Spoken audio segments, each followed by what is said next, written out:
Bonjour, je me présente, je m'appelle donc Véronique, j'ai 50 ans et je vais vous parler du papillomavirus. Donc mon expérience avec le papilloma a commencé lors d'un frottis qui s'est révélé positif au HPV.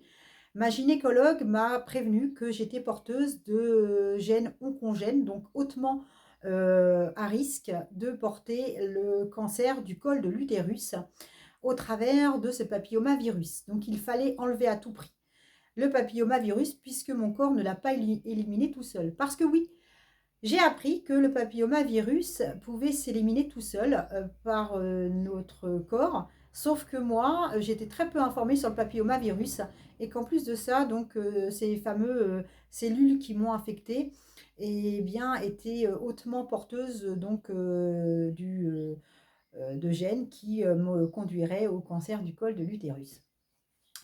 Alors, ce qui s'est donc passé concrètement, c'est que je n'avais plus le choix puisque le vaccin n'est plus à ma portée. J'ai aussi appris qu'il y avait un vaccin qui était disponible. Je me suis renseignée, donc le Gardasil. C'est un vaccin donc, qui est proposé aux jeunes hommes et aux jeunes filles, puisque ça touche aussi les garçons. Je ne le savais pas. Donc, de 11 ans à 14 ans.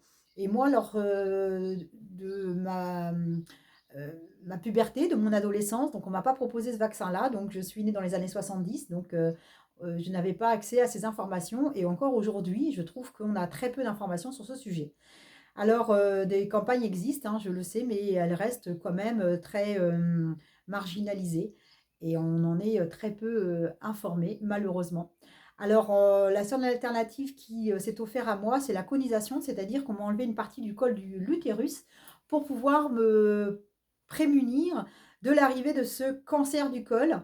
Alors, le papillomavirus a été enlevé, puisque après plusieurs autres tests, on s'est rendu compte que je n'avais plus de cellules porteuses pour l'instant, puisque le papillomavirus dort comme l'herpès peut dormir en nous. Donc le papillomavirus sommeille et se réveille lorsque notre corps est un peu fatigué.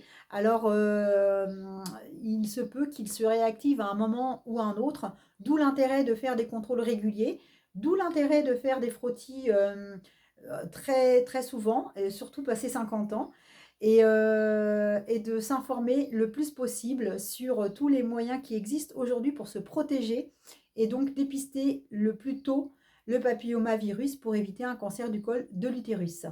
Voilà, eh bien écoutez, je vous remercie en tout cas pour l'intérêt que vous portez à cette maladie qui est donc une maladie sexuellement transmissible, mais qui peut sommeiller en nous depuis des années et se réveiller un matin. Et surtout, il faut absolument en parler parce que ça peut toucher les hommes comme les femmes à n'importe quel moment de notre vie, qu'on ait une activité sexuelle ou pas.